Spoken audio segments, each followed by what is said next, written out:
Okay, it's starting. Alright, cool. Hello, Sanctuary and Interwebs. I am Minister of Music Nick Lewis, and today I will be talking about when the Chatterbox won't shut up. So for today, I'm doing something a little unconventional, and I'm starting with memes, because we like memes in this house. So the first one I will narrate because it might be hard to see on the screen, but it's basically 4 panels. One has a brain, another has someone sleeping, brain talks again, and then, person laying in bed sleeping goes bug-eyed. So the brain's like, hey, you going to sleep? The person's like, yes, now shut up. And then the brain's like, remember that really embarrassing thing you did in elementary school? Because who can't, right, who can't relate to that?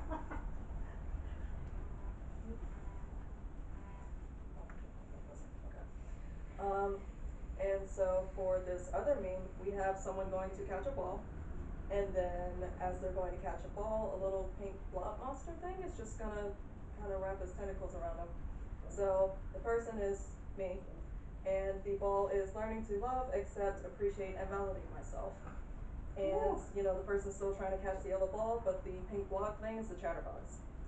That hits you just now. Yeah. Why are you coming for me? Come on. Look, I called myself out with these memes before. I'm getting it secondhand. Did you make that yourself? Yeah, I made both of these. Oh, you made them both! Yeah. Oh, very cool. Okay. Right. Very quite cool. Thank you. So in these 2 memes, you've basically seen evidence of the chatterbox at work. And as is evident by everyone quacking and mooing in the sanctuary, it hits and is pretty universal. So, what is the chatterbox? The chatterbox is a concept I got introduced to at a Christian organization called Uncommon a few years ago, and it can be defined as that nagging voice in your head that either tells you untrue things about yourself, like you're hopeless or a lost cause or not worth anything, or reminds you of things you've done, kind of like in the meme. But for me personally, it's being toxic in relationships, being so holy that I didn't see the people I was trying to convert, and hurting others, which I know is inevitable. I'm human, we all are, but I hate doing that, probably because I'm a people pleaser, but we don't really need to talk about that right now.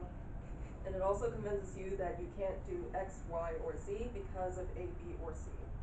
Personal examples for me include you can't be pro-LGBT now because of how condemning you used to be. You can't lead worship because your voice isn't as stable or as polished as it should be.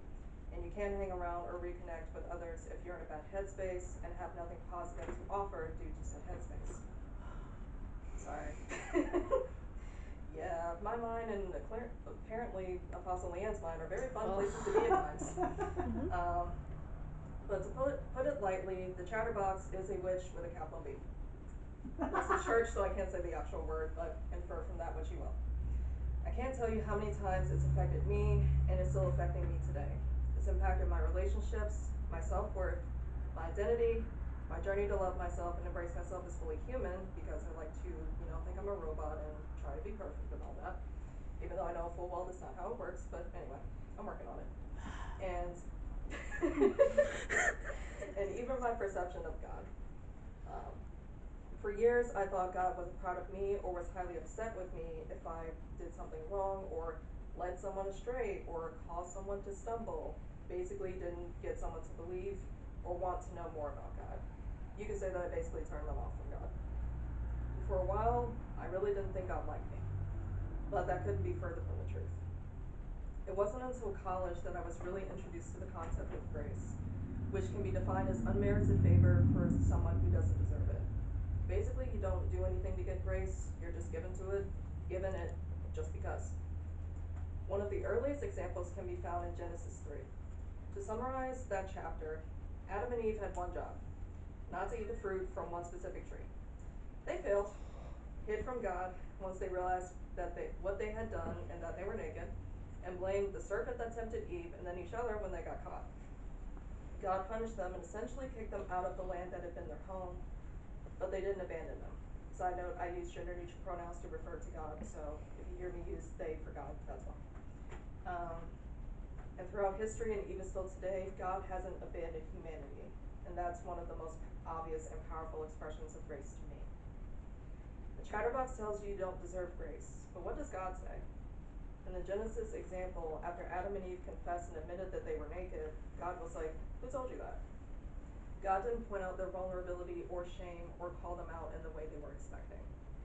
While they hid, God sought them out, knowing full well what they did. So yeah, they had one job, and they didn't really deserve grace for not doing that one job. But God still gave it to them anyways, and didn't give up on them or humanity as a result. Another point to keep in mind. The Chatterbox doesn't have to be your own doubts and insecurities. It can also be lies from the enemy. 1 Peter 5:8 says, "Be alert and of sober mind. Your enemy the devil prowls around like a roaring lion, looking for someone to devour." Roaring lions are obviously loud, you're going to hear them. Just like some of the negative thoughts in your head. They're only meant to tear you down and leave you with nothing. God, on the other hand, wants to break you of everything holding you back and raise you up into the person they created you to be. Listen to the right voice, not the enemy's. Circling back to the main text in John 10, what was read before this, God's sheep know God's voice. To get to know someone's voice, you have to spend a lot of time with them. It doesn't just happen automatically. So, that to say, don't be discouraged if you aren't super in tune with God's voice. It will come the more you spend time with God and the more you grow in God. And then 1 John 4:1-4 says, "Dear friends, do not believe every spirit, but test the spirits to see whether they are from God, because many false prophets have gone out into the world. This is how you can recognize the Spirit of God. Every spirit that acknowledges that Jesus Christ has come in the flesh is from God, but every spirit that does not acknowledge Jesus is not from God. This is the spirit of the Antichrist, which you have heard is coming and is even now already in the world. You, dear children, are from God and have overcome them, because the one who is in you is greater than the one who is in the world." So what I personally do for testing the spirits is just say the name Jesus when certain thoughts come to mind. And if the thoughts seem to stop or kind of cancel out whenever I say that name, that's how I know they're not of God. And if I feel an overwhelming sense of peace about the thoughts themselves, then I know they can be trusted. I might not have total peace about the decision I have to make, because I probably don't want to make a decision, or at least that one, but at least I know that it's a voice I can trust. The final thing about the Chatterbox, it's not just the enemy's voice that you need to tune out either, or your own insecurities. Gonna quack and moo again. How many of us have been cut down or hurt by people, well-intentioned or otherwise? Raising 2 hands and a foot here. Right. So, Sanctuary knows me, but for those who don't, I am a huge K-pop nerd. And of course they made it into my sermon, because why not? So there's a K-pop group called Hard, and they have a song called Gunshot.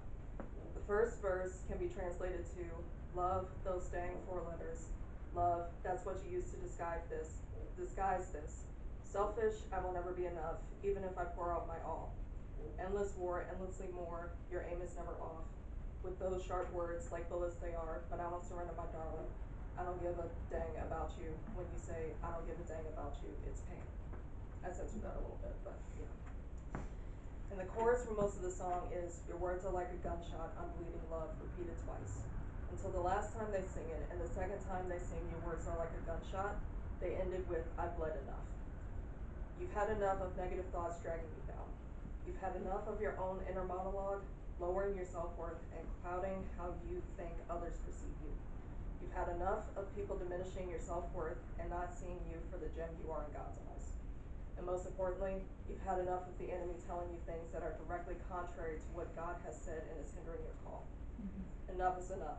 Silence your chatterbox by talking to God to see what they say about you and finding out the truth that they're speaking over you. And by hanging around people who love, affirm, and support you no matter what, and remind you of your worth even if you have nothing to offer in the moment. God's there for you, and Sanctuary is too. The word of God to the people of God. Thanks be to God.